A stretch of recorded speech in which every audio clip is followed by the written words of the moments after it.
they stay and all that, that's kind of, if they're local enough, they just stay home and, I mean, like, do we put them up somewhere So or? there's a $400, I think that's what it is, stipend that we will provide that goes to the author.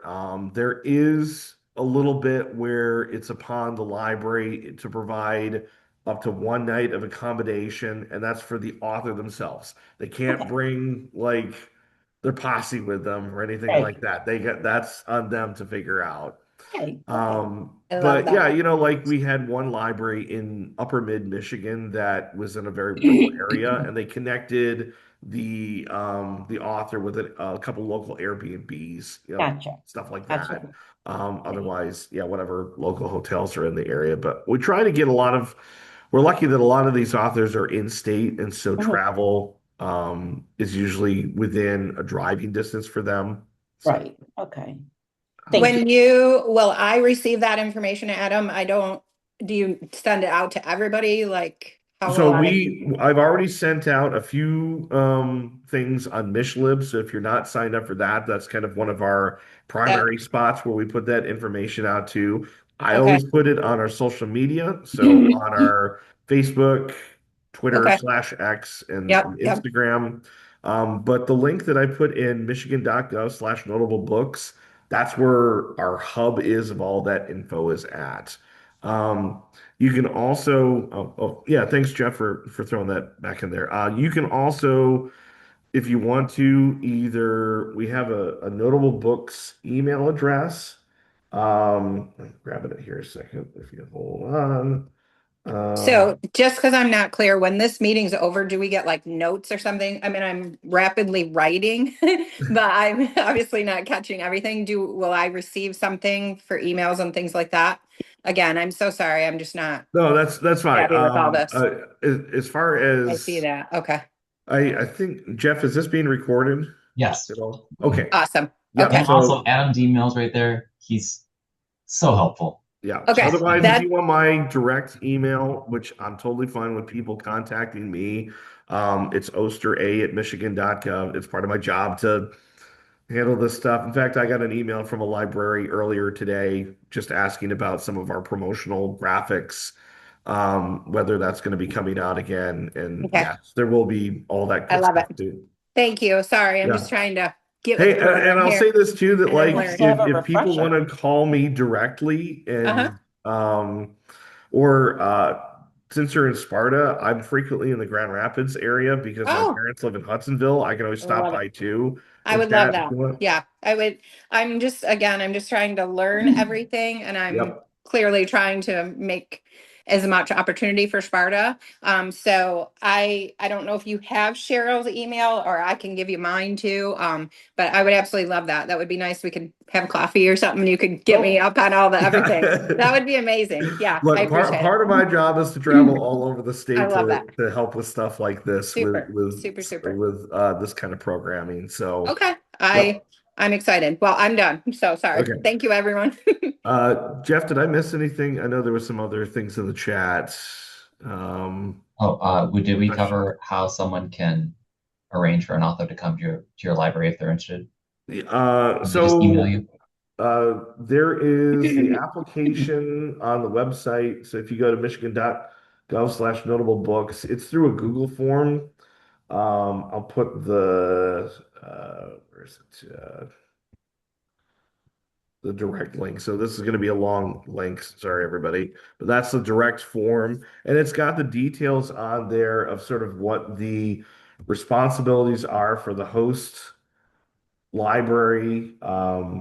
Things that you have to include is just obviously, library names, who the staff representative is, contact info, if you've hosted one in the past, what you've done. You also have to list like who your top five preferred authors are. Because you're not going to always get exactly who you're going to get. We're trying to figure out how to geographically put people in different areas, especially for some authors that are limited by what their availability is. But the easiest thing that I would recommend doing is just go to the end and say any available 2026 author. Um, if you're willing to do that, because that's very helpful for us. Another thing too this year is that we're live streaming Night for Notables, and that anybody who um, for sure, anybody who hosts an author will also get the link to that. We're still figuring out as far as anybody else as well, but that's also something that's sort of a bonus that's being added this year. Um, but yeah, as long as you can, let's see. Yeah, there'll be the $400 per visit honorarium that goes to the author. Authors will have to have, things like, I'm sorry, tour locations will have to have things like AV equipment available if the author is going to do a PowerPoint, providing maybe refreshments, working with a local bookstore or the author to make sure that books are available for people to sign, for authors to sign and for people to buy. And just general things about promotions. If you do apply and you get accepted, we also do two training sessions that go through what the whole process is too in much more expanded form. So if it is something that your application is accepted, you'll have to attend one of those two, or at least watch the virtual recording of it. So we're not gonna we're not gonna throw anybody new into the deep end. We try to make it as easy as possible. Is it always adult authors?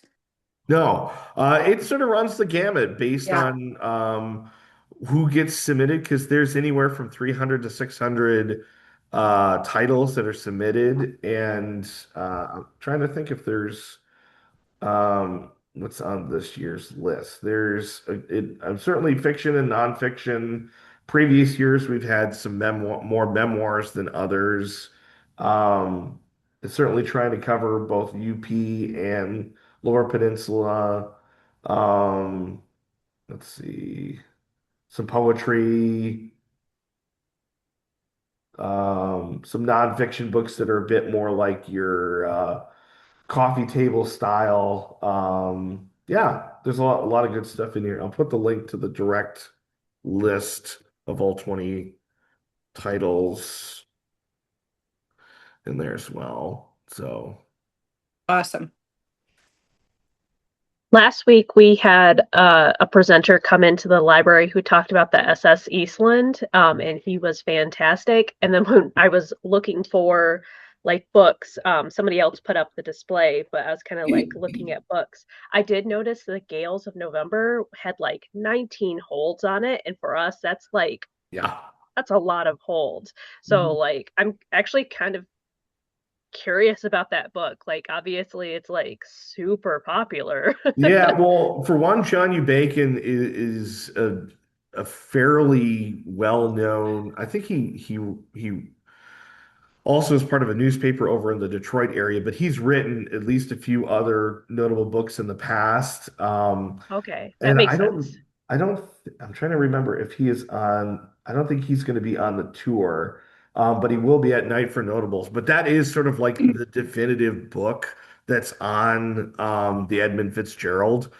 He also Okay. did he was part of an hour-long documentary that they did on the 50th anniversary of the ship going down just a few months ago. Oh, that's So awesome. look for Yeah. that on YouTube, because uh, he was probably one of the more featured speakers as part of that. So, but yeah, I Very haven't cool. read the book personally, but from what I've been told, it's like you're getting the most up-to-date understanding of what had happened, what's believed to have happened to the ship during its voyage and then when it subsequently sunk. Could you share the name of it again, please? The Gales of New York by John Okay. U. Bacon. Of Okay. November. November. Oh, I'm sorry, Gales of November. Why am I need more caffeine. That's okay. Look, it's been a long few weeks, the last few weeks here. It's been a So, long morning. yeah. I know that we shared something with him, and I'm just looking it up on our calendar. We featured him. This was obviously in November. Um, Let's see if I can pull it up. Because I remember doing a promo for it. And Yeah. it might have been a Zoom talk or something. No. But just a few of the other ones that are on there, like there's a few that are biographies of well-known Michigan authors. Like there's the one on Elmore Leonard, the Jim Harrison one. We actually did an event with that author here, Todd Goddard, last year, and there was quite well attended. And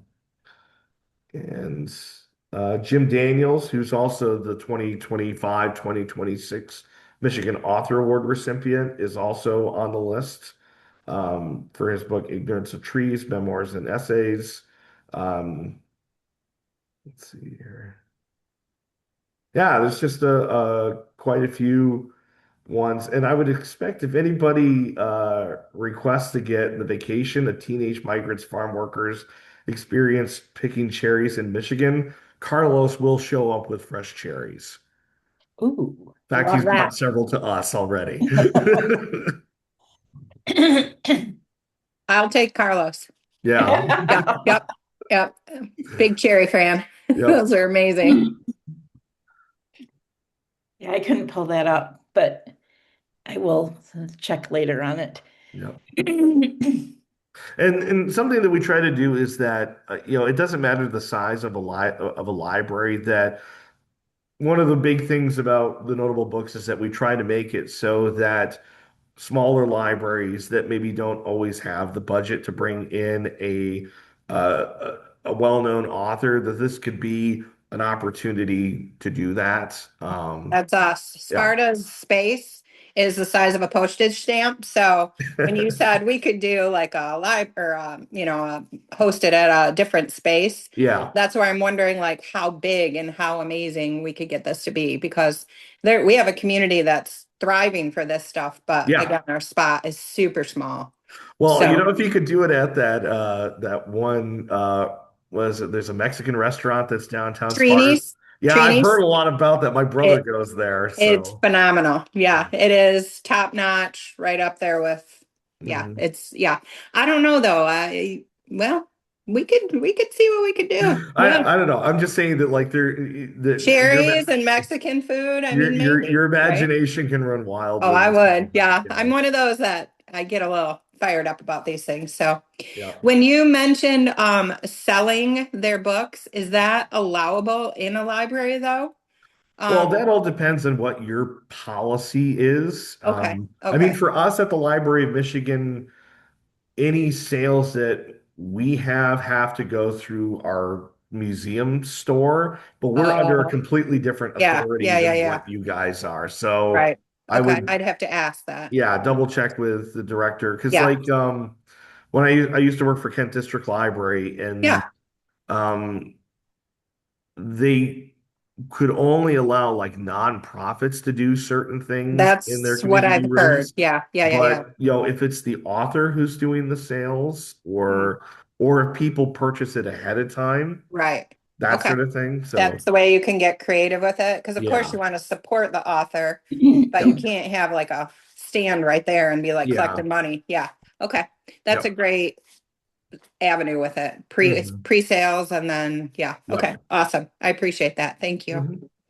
We worked with a Book Beat, which is a local Detroit area bookstore, when we had a couple of cozy authors, Michigan authors, and Book Beat handled the sales.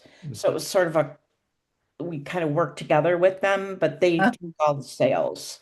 Okay. And so we weren't collecting any money. Got it. So that kind of worked out. Thank you for that. Yeah. Well, and I think Schuler Bookstore is not Yes. that far away from you guys. And sometimes, I don't know if they still do them, but they would do like remote Yeah. book sale kits. Yep.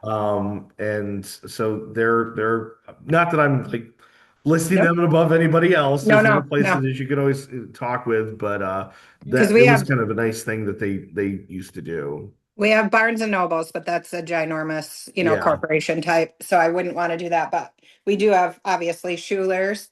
Yeah. And one of my dad's that was one of I taught his son. It works there. So Okay. maybe I could see if I could Yep. see what I could do. Yeah. Yep. Where Because is they're Sparta?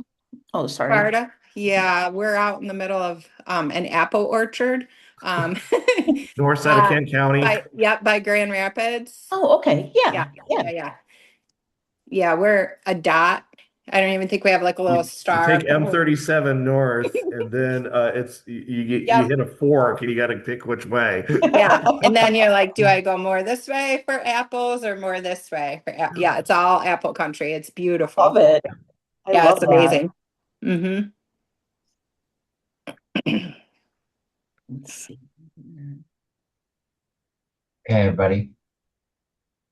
What's been working for you lately? Be it your social media content or your programming. What's connecting with your community? Or what's flopping? Well, hey, Photos. I Oh, was sorry. going to answer What I wanted to do, would you go down and wake up my Jeff's computer question in the and chat.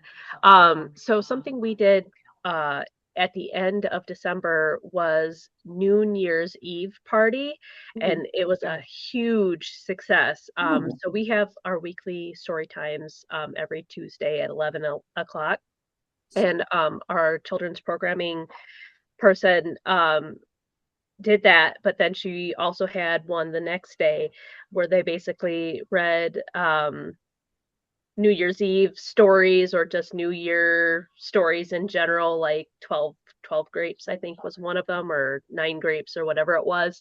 And then at noon, they did a countdown of, to kick off the new year, since Oh, no fun. parent really wants Yeah, their you'll see teeny the- tiny children to stay up that late. And they made like bean tambourines, so they're like paper Okay. plates that were Is it folded with logged like in? beans in it, and we had plastic bubble wrap that they could stomp on and just make a whole ton of noise, and we had like 75 Okay. kids Okay. So and their adults November? with them as well. So it was like a really huge event for us. And Yep. the previous year we had even more people. Capital N, So it might be something, obviously it's like a year from now, A-N-D, but something you might want to include on your J-O-H-I. programming at that time, if you're open. We did understand that not a lot of libraries were actually open on New Year's Eve day, so that is the challenge for that. But yeah, we had good success for that. Okay, just slow down. So No fun. Barbara's mentioning watercolor and basic stitches embroidery. I'm only grinning because I think there's a pun going on there that might not be safe for work. That's great.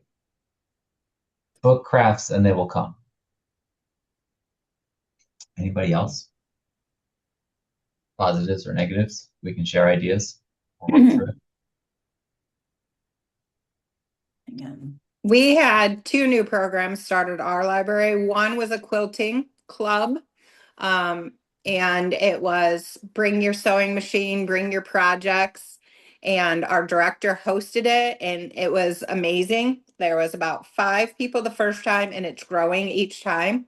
So that was a huge success. And then we also have another one of our librarians who is huge into genealogy, and she hosted like a beginning genealogy course, I would say, and that was full. She capped out for our space, and she's got a ton more of inquiries about it.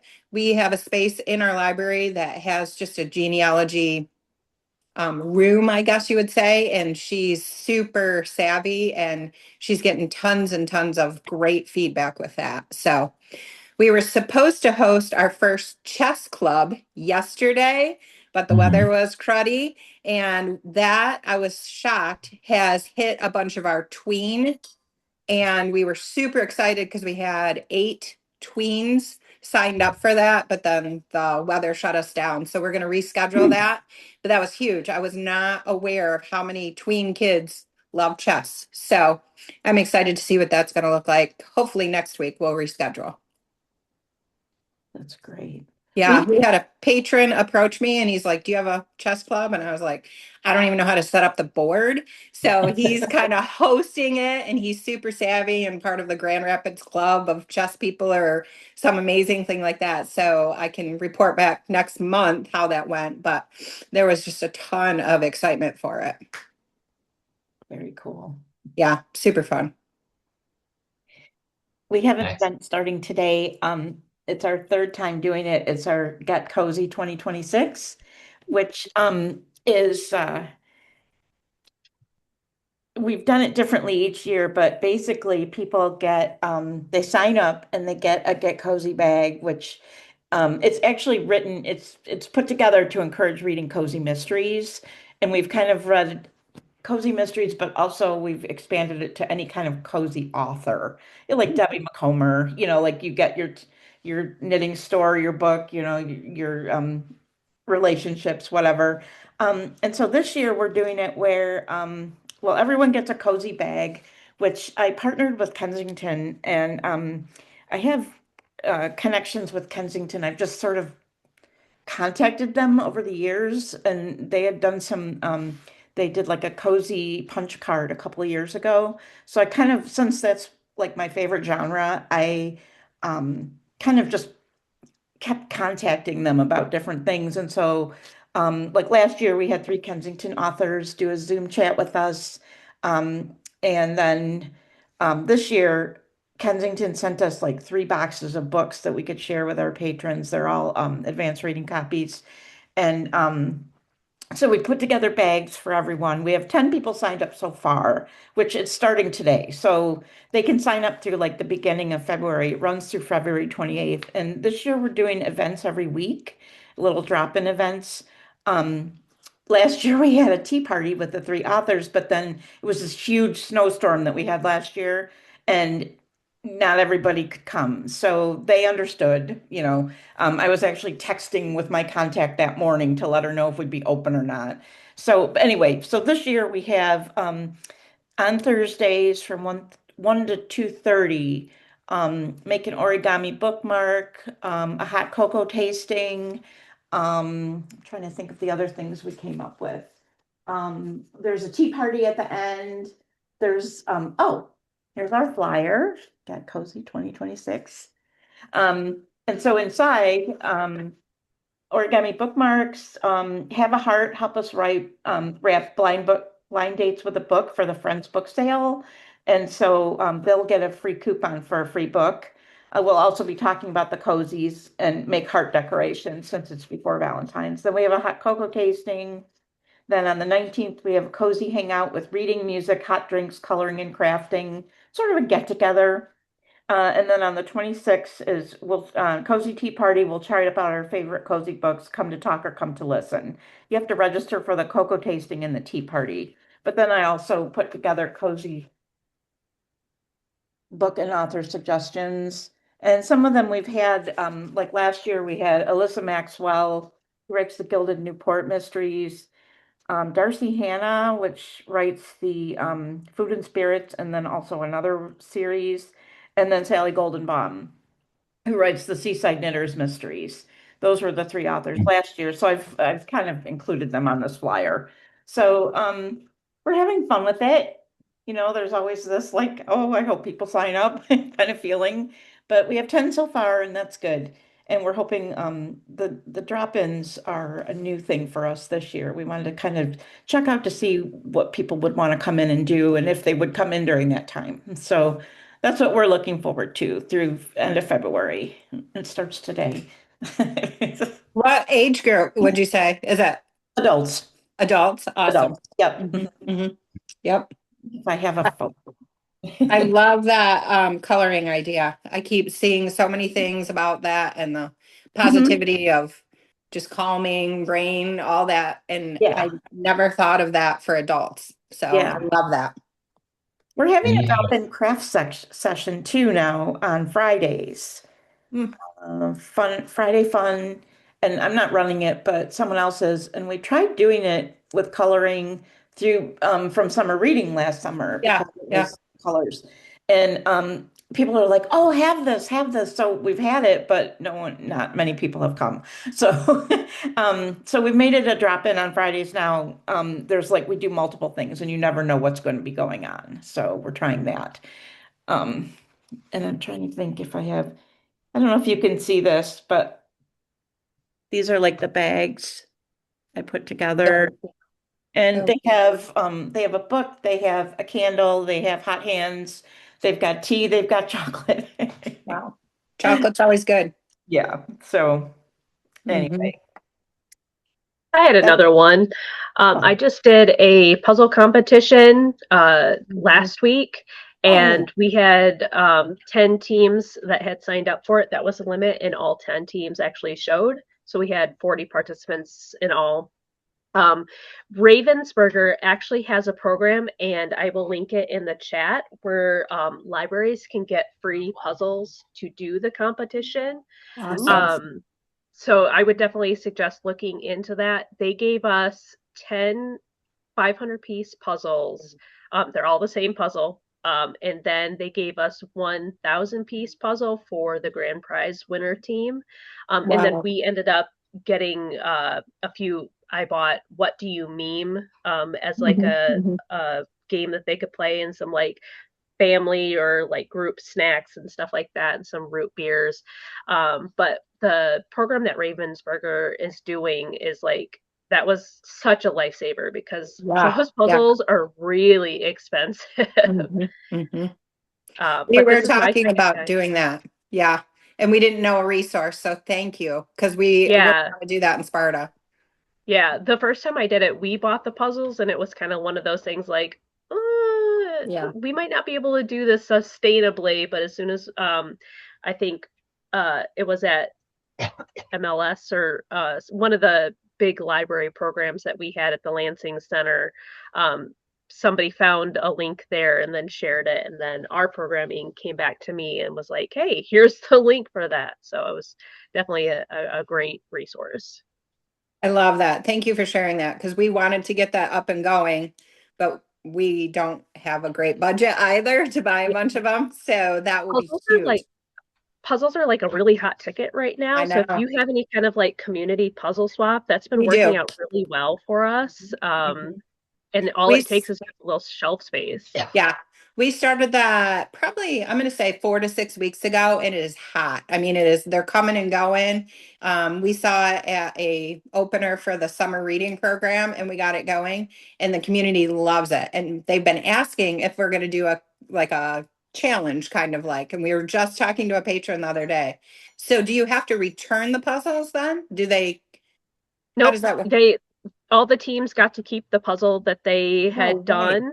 Wow. So that's why we're kind of more encouraging like families, so Yeah. they can like keep that puzzle all within Yeah. their family, but they don't have to. We had some older ladies that all were friends, and they all came.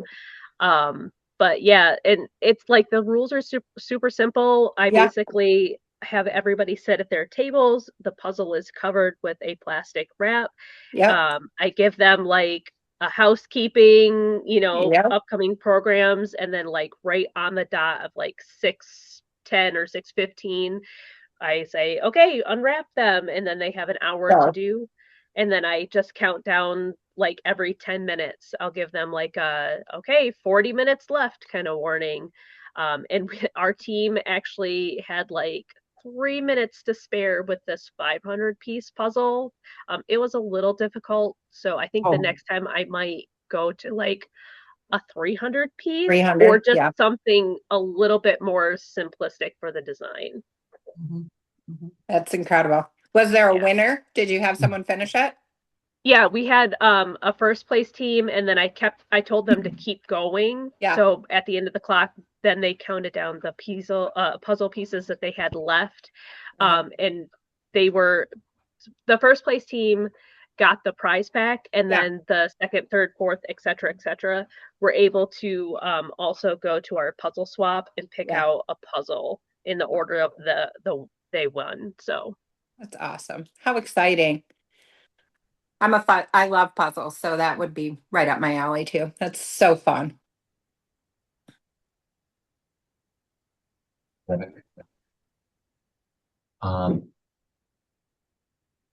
Anyone else getting, I mean, this is literally on my mind because I'm working on a postcard that we send out. Anyone out there, not to change lanes entirely, getting creative about how you get the word out about things? Or is your current routine still working well enough for you? Or do you want inspiration for something else? What about that? Let's talk marketing.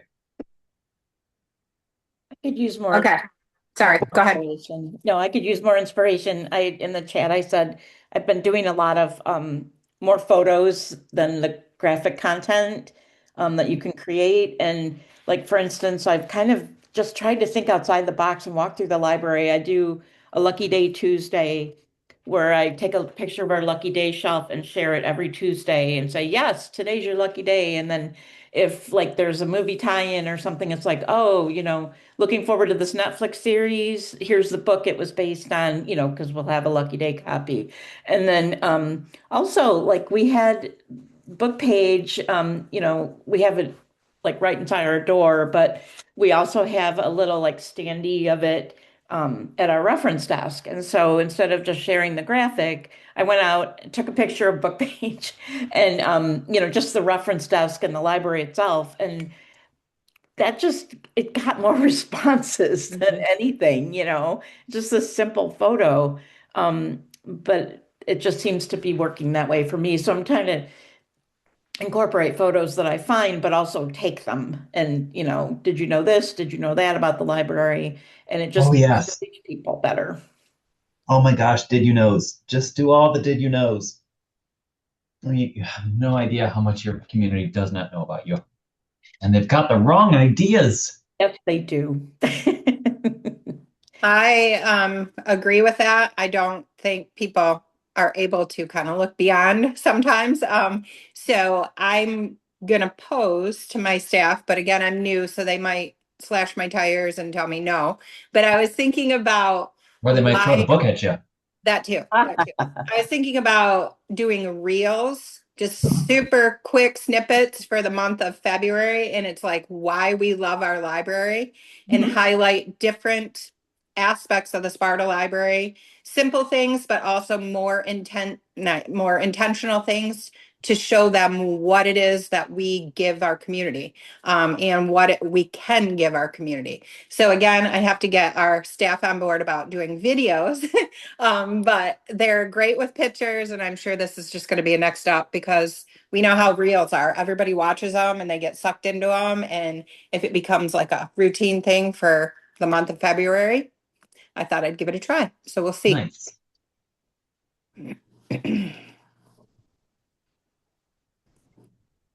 So much in the chat. I'm like, oh, that's good. Yeah.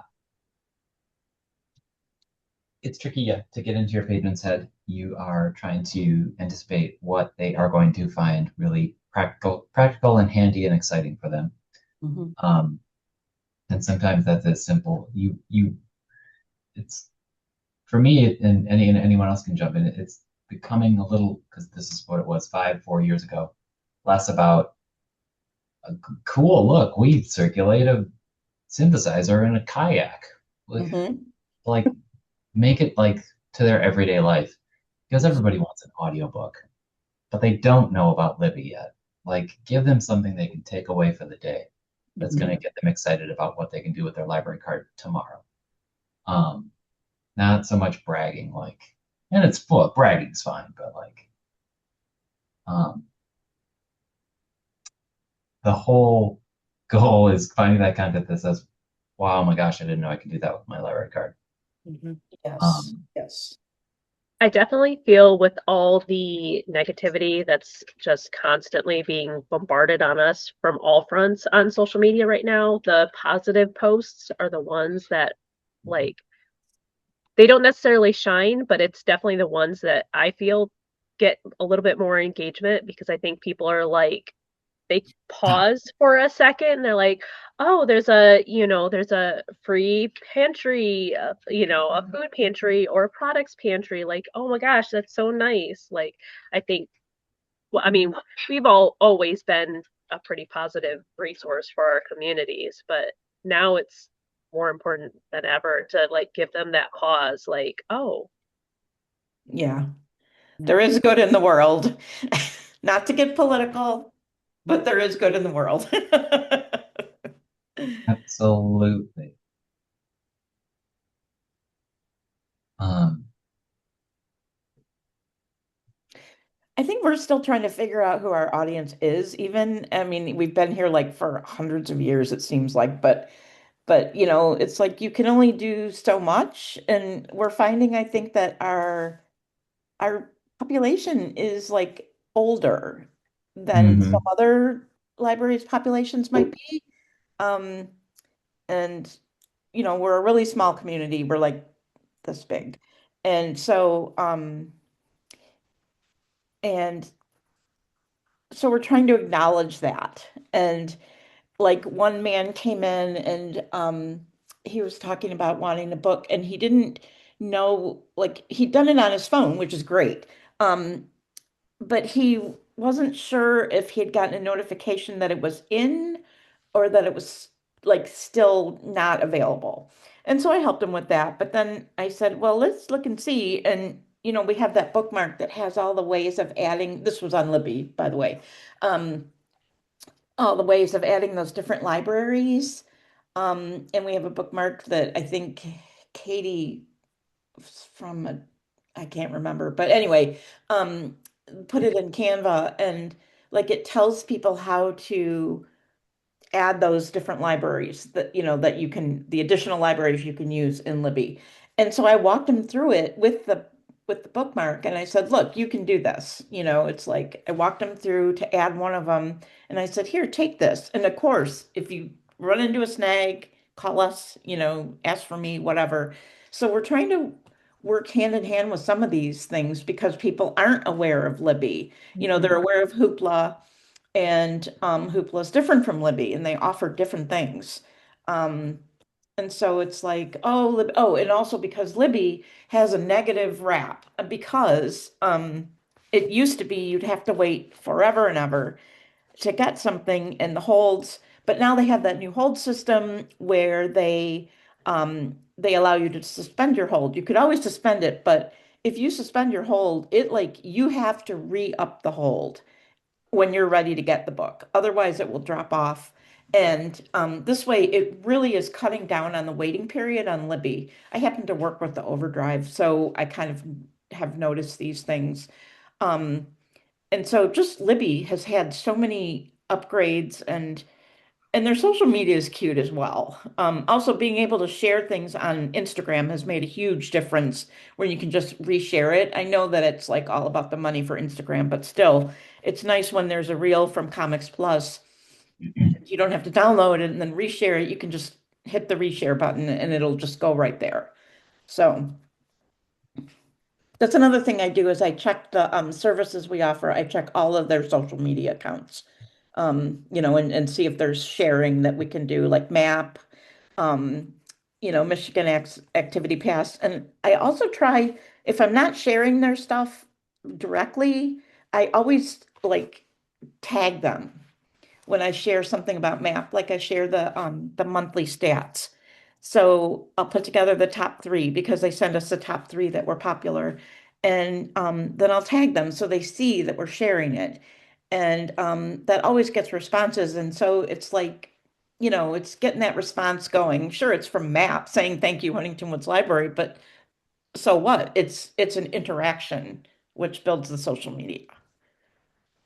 Going into your business suite on Facebook is a really valuable tool for everybody too. If they don't quite know where their folks are coming from, the Mhm. insights will show you like your gender breakdown and possibly even your like the cities that are surrounding you and stuff. I mean, like, and then just I hate to bring gender into this, especially as someone that's non-binary, but like for us, the majority of our patrons are women, and Mhm.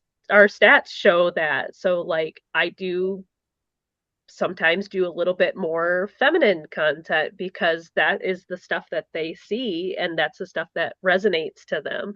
So again, I hate bringing gender into something like that because we want libraries to be for everybody, but realistically, like I think women are more library users than men.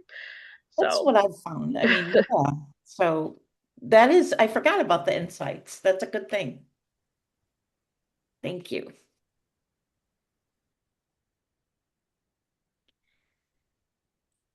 And yeah, and don't sleep on this link that Adam just shared, where you can get some ebooks through BiblioBoard set up through the Library of Michigan. Yeah, and Um, that's all Michigan content. It's all combination of fiction, nonfiction stuff that's all on Michigan topics and by Michigan authors. There's at least 3 or 4 curations of different notable books content on there, and the field guide ones, because we partnered with DNR for promoting those, and those really got a lot of activity from people when they would be going outdoors, either to the state parks or other places. And there's literally enough content on there that you could probably do like a weekly book highlight and nobody would have to wait for a hold or anything like that with what's on there. And periodically we'll add more content on, but it's all you don't have to wait or be on a holds list to get any of it. So I'm on that right now. So you signed up for Biblio Board. You don't have to. You can literally just click on one of the book covers and start Mhm. reading it. Oh, you read it right there in the browser. Yeah, yeah. Oh, I you know know, I that's totally a missed that. confusing thing that some people think that you have to get like the Biblio board. Yep, there you go. Yeah. One of the app, but you can just go and read it in your browser. And I believe if you are not within an internet connection, as long as it's in your browser, you can still keep reading it. Wow. Yeah. There's so much. There's just Well, tons. we try. Yeah, we try. My God. But no, and the field guides too, because you would have your phone with you anyway. Yeah, yeah. And plus we've got a lot of the local town history books, like the Images of America stuff. There's a lot of communities that are featured in that, and other ones that are like Murder in Michigan's Upper Peninsula type Yeah. stuff is in there, Forgotten Detroit, Waterfalls. waterfalls, things about little towns and communities. Um, So that's also a way if you wanted to do like a community read that was around something that was, maybe your local town is featured in that collection. Um, Oh my you can God, always this is use something like that in it. Yeah, lots of good stuff. there's so much out there. And also I could assume probably like when there is a new edition out, it just gets plopped in there because Well, I don't know if that's the case. I know we ourselves at LM have to purchase some of these we have the oh, rights to have them perpetually. Some of them is for a period of time. Because like when Nani Comer was poet laureate, I think one of her books we were able to get as an ebook. The other one we couldn't. Um, but you got things like one of Bonnie Joe Campbell's books is in there when it was a notable book, and other ones that whether it's Black Eden about Idlewild or the Berwood Wall, or yeah, there's just lots of good stuff that's in there. And I also did post too that we do a monthly virtual Zoom series that's on topics related to either family history or Michigan history. And people are welcome to share those to anybody. If you're just looking for content to throw in your social media, we'll usually get a lot of people from both the lower and upper peninsula that participate, but even some out-of-state folks. So it doesn't matter where you're at. People are welcome to join us for that. So it's family history and genealogy, you said? yeah, I'll put the link in the chat here and just or I think I put it a little bit further up. It's just michigan.gov/LM public programs. And I also put our trifold brochure that has all that details on that too. Um, People can also email me for that stuff that I can send it to you directly. Um, so, in fact, I got to scoot for a meeting that's in just a couple minutes. So if Guys, anybody yeah, that's does an hour. have What a great stuff great about talk. notables or any of the other programming stuff that I put on there, just I'll put my email back in ostera@michigan.gov. Thanks, Adam. Yep. All right. Thanks. Catch you guys Hey. later. Hey guys, Thank you. Yeah. I'm hey, showing my bye. email there in there too. Not that you have to ask me any questions. It's just because I like library friends. So reach out anytime. Thanks, Yeah. And I Jeff. appreciate I'm you all catching hanging up on out. the chat. Appreciate you all hanging out for this hour. I hope you guys have a good rest of the day. If I had my way, I'd just hang out with you for the rest of We could do that. Jeff, the day. Great Jeff? talk, guys. does the Stay chat warm, show up? everybody. Thanks, everybody. Thank A Does lot you. of the good chat show ideas. up in the recording? It should. Okay. Okay, good. Thank you. And thank you, Dan. And thank you, everybody. Yes. Thank you. Nice to see you Have a guys. good one. Take care. Okay, take it easy. Terrific.